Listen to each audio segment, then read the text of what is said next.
Hello friends! For today's art, we are going to learn how to draw geodes. And geodes are a really cool kind of rock. They can form in igneous rocks and sedimentary rocks, and they form when a little pocket is created in the rock, and then minerals grow inside that pocket, that little cave. And from the outside, a geode looks pretty basic, just like a regular rock, but when you crack it open, depending on the kinds of minerals that were inside the rock, you can see all of these crazy colors. If you've got colored pencils, great. I'm going to demonstrate how to make geodes with colored pencils. I'm also going to demonstrate how to make geodes with water-based markers, and this one I highly recommend. If you've got the markers, get those out because that created a really cool effect when I was testing out this project. You'll need a little bit of water and a paintbrush, and an option that I was experimenting with is if you sprinkle some salt, and I've got three kinds of salt: regular salt, kind of a bit flakier salt, and I even had a little bit of rock salt left over from when I tried to make ice cream and you shake it around and you need rock salt. So I tried it with all three, and all three worked, but the regular salt actually worked the best, and that creates a really cool texture when you use marker and water. For our geode drawing, we're going to need a piece of paper, and it's best, you can do this in your sketchbook or on blank paper, but slightly thicker paper might hold up a little bit better if we do the water step at the end, but you don't have to do that. I'm also working on top of some scrap paper, some old newspaper, just in case, to keep my workspace clean. To start, we're going to need a regular pencil, and it doesn't matter if you're going to be doing this with colored pencil or marker. Both methods, both versions of geode will start with a pencil, and we're going to sketch in the shapes of our geodes. And for this, we do not want perfect ovals, smooth line ovals. We want rocks, and rocks have kind of jagged, bumpy edges. So I'm going to give myself a geode over here, maybe a geode coming off the page here, maybe another one that's a little bit more long here, maybe one that's a little boxy over here, and one coming off the page over here, and I'll squeeze in a little guy over here.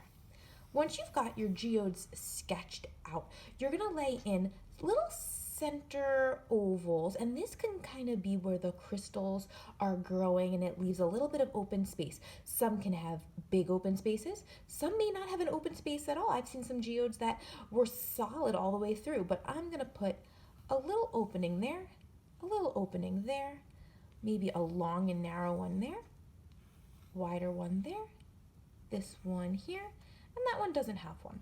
If you are using colored pencils, stay with me. If you're using markers, you can fast forward a little bit to see that part of the demonstration.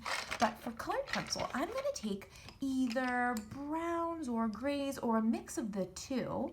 I love mixing colors because I think it looks more natural. And this is the part, this is actually a little bit of the outside of the rock. We're pretending that these geodes have already been split open to reveal the amazing crystals and minerals inside. So I'm going around my perimeter, my outside edge of my first geode with gray.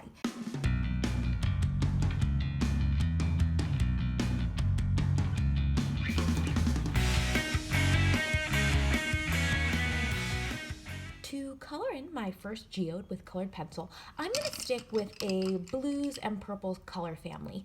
Most of the geodes that I was looking at pictures of usually have one color family, like maybe all different shades of green or reds or yellows, but not always. I'm going to choose the purples and blues for this one. And for my first ring, I'm going to go around the perimeter in one ring, and it could be a thick ring, it could be a thin ring of this color blue, and it's going to go all the way around. The thickness can vary, but for this one I'm going to do a pretty thick ring, and once I'm done coloring that ring, I will choose my next color and put it right next to it, so it'll almost be concentric rings of color around until I get to the center. I'm not going to fill in this part with color. I'm going to save that, and I'm going to show you what I do in that very middle part to make it look like crystals that have grown in that space. And my next color, I'm going to go in with this purple, and maybe this is a thinner line of purple next to my blue that goes all the way around. Now I'm going in with my next shade, and maybe for this one I want to play with an element of art called value. When I press really hard with something, especially a pencil or pastel or a crayon, it gets darker, the shade gets darker. But when I use less pressure, it gets lighter. It's the same color, I haven't changed pencils, but I get two very different results depending on if I have a darker value when I press really hard or when I go really light and I use less pressure. That could give you a kind of a cool effect, almost like a gradient. And I'm going to do that for my next ring.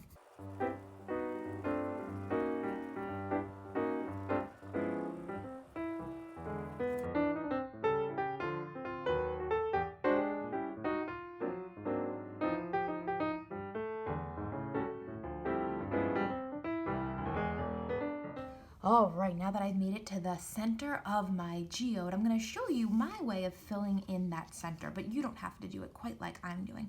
I start with scallops around the edge, and then I go over those with another row or ring of scallop shapes.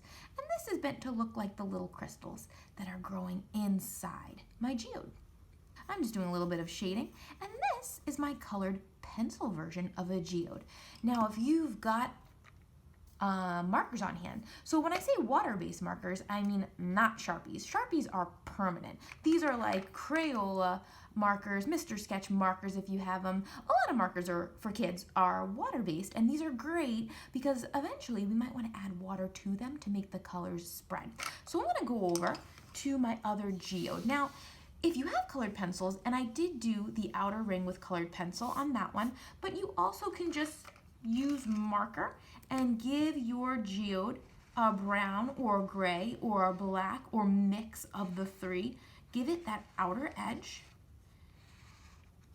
And then we're going to start to add color. Now I did a purple geode. Maybe for this one, I will take some of my oranges and my reds and my yellows, my warm colors of marker for this one. And what I'm going to start to do, very similar to the way I did it with my colored pencil, is do concentric rings of color until I make my way to that center piece there.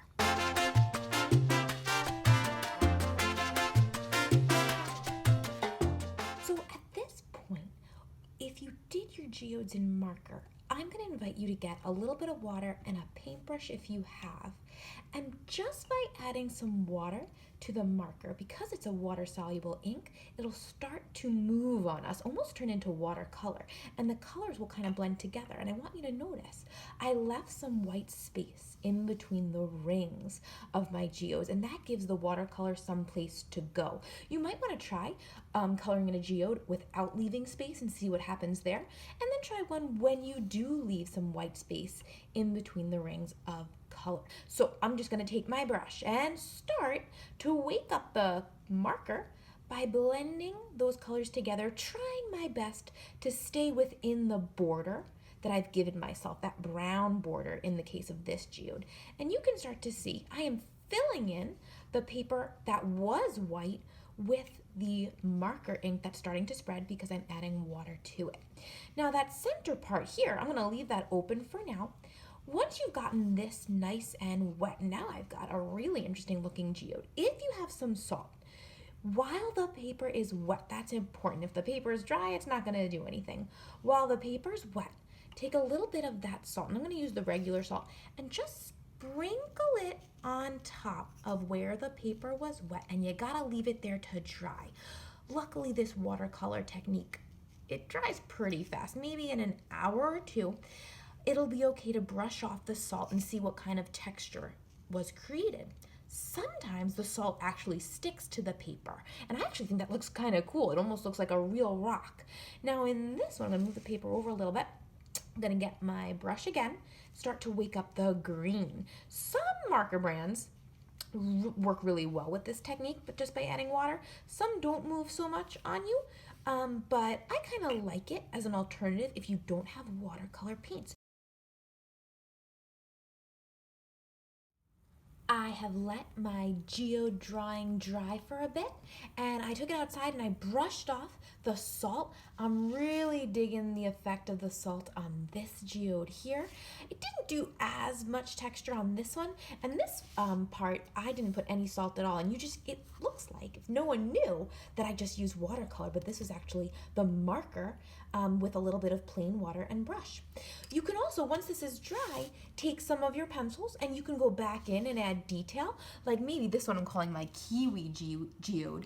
I might want to darken or add some more lines of color to the marker. And so I'm going back over. I love doing art that has more than one medium. So this one I would call mixed media because I've used marker and now pencil on top of it. If you're really wanting to take your beautiful picture to the next level, you can add in the negative space, that's all the white paper that I've left.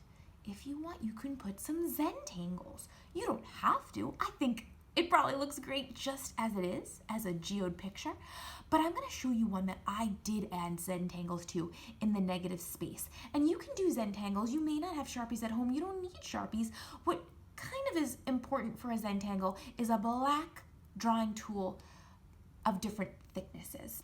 So I'm gonna take my thicker tool, and in this space, I can divide it up into sections, and inside each section, I will fill it with a different tangle or pattern. If you want to review some Zentangle patterns, I have posted a few ideas on our topic for visual arts that you are welcome to check out if you want to do this step.